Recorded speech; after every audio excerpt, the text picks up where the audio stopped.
Hi, this is Melissa from Melissa vs. Fibromyalgia here, and possibly the last time I'll be saying that. I don't know. So I have been sharing my journey for more than 10 years now on the blog Melissa vs. Fibromyalgia and on this YouTube channel. And I feel like I have shared so many things, so many ups and downs, and I have come a long way. And I think I started because I needed to be understood or heard. I needed to share what I was experiencing, to process it, and I needed to find other people who got it, other people who understood what I was saying. And it evolved as these things do. So at first I was sharing my experience as a pregnant woman with chronic illnesses that the doctors didn't know what to do to help me. And as I was writing, I was learning, and I translated that learning back into things that could help. And so now here we are with more than 300 blog posts, more than 300 videos. I'm working on my 5th book. I have a few Facebook groups in which I help people, but mostly it's about community. Mostly it's about sharing our experience. Mostly it's about knowing that we are not alone, and in this complex and crazy situation that we're in, it's not just us. But I have had a feeling for the last few years that I would like to stop having to qualify my experience with words like fibromyalgia, chronic fatigue syndrome. I would really like to just say, no, this is me.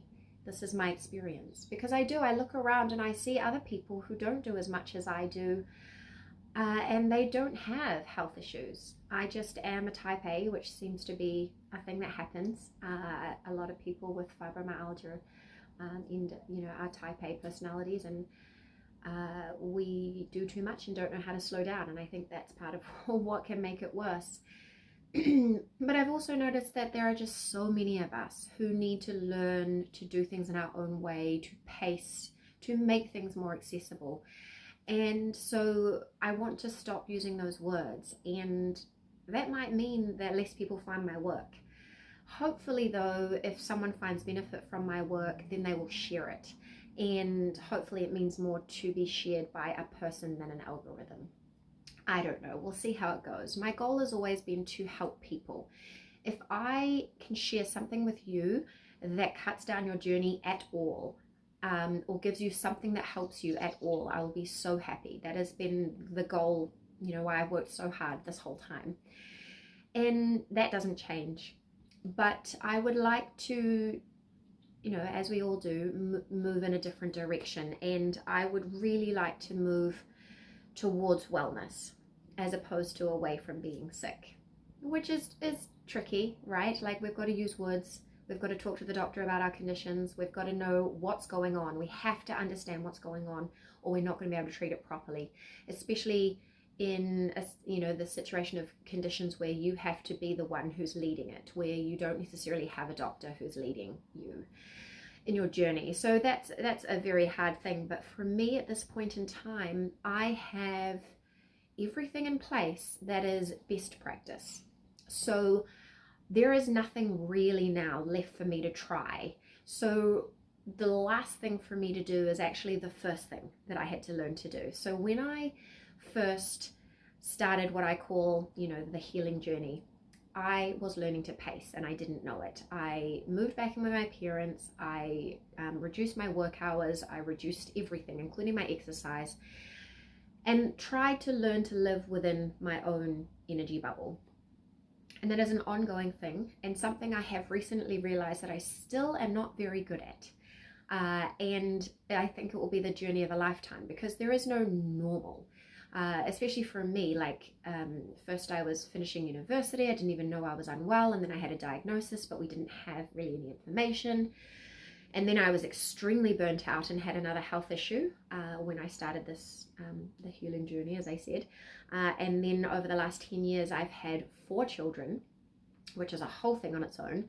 And endometriosis got really, really bad to the point where I had a major operation last year. So there is no normal. I can't even look back and say, this is my normal energy, this is my normal anything, because it just changes so much. But what I need to do now is find my own pace. What does life look like now as a person with 4 small children? Definitely still many goals to achieve, and still just as passionate to help others. But I also am looking at how can I make my impact, and how can I meet goals that I've had my whole life. So for one thing, I am connecting with other organizations who are doing good things for this community, for chronically ill people. I would love to be able to somehow support research that is happening. So I'm working on how I can make a bigger impact. And of course, in my professional life, what I do kind of in the real world is I work in the nonprofit sector, and that is very important to me. And for these last few years, being unwell and having the children, small children, it's really taken a back seat. So I'm needing to think through what I want to do in that. But I also have this burning to write some fiction, and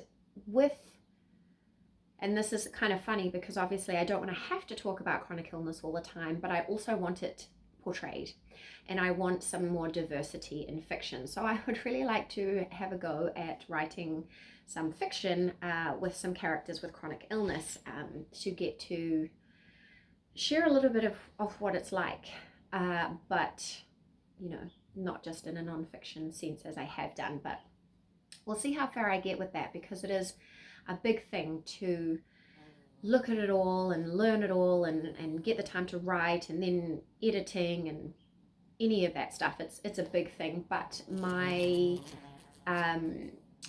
approach has always been to just start. If there's something I want to do, I just do it, and I try not to overthink it. So I have started, and I have a few different stories at different places, but I have one particular story I'm really focused on, and I've got about 10,000 words and a real sense of what I want the plot to be. So I would like space to work on that at some point. But as you can see, I have to keep reminding myself to go at my own pace. And so this work is no less important, but I don't need to chase algorithms. I don't know why I got sucked into such a thing. I don't need to post a video every single week. When I have something important to say for you, then I can say it. And I've got my Facebook group where I have people, I share updates more often, and people can ask me questions. And I have my blog, obviously, and my blog is kind of my passion. I like to write. Writing is my thing. And so the blog will always be there, but I think I'm at a point where I've recognized that I've written everything that I think is really important for you to know. Everything that's really important in my journey, all the key things that have helped me, it's all there. I can't keep rehashing it.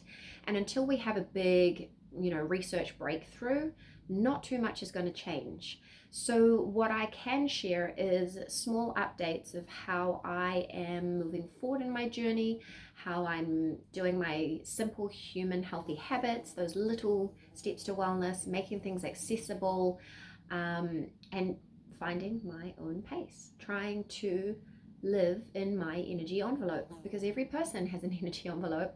Mine's just a bit changeable and a little bit less than the people around me in real life, but I do want to keep sharing that, but I want to do it in a really,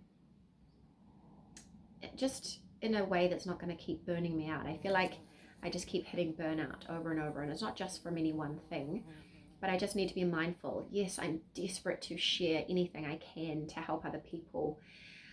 And I love to write and I love to, contribute, but I need to keep being aware of the goal. So anyway, that's the story behind the transition from Melissa versus fibromyalgia to finding my own pace. And I hope that you will come along with me for the journey. And I'm so grateful that you've been here. I'm so grateful for the people who comment, the people who are in my groups and contribute, and the people who DM me. The most special DMs are the messages where they have said that I have helped them to feel less alone. because that's an incredibly important thing, more than any kind of information or education I can provide, because there is so much now. When I started, there was so little, and now there is so much. So yeah, I hope that makes sense. I hope you're excited to come on the journey with me, and I'll catch you again soon.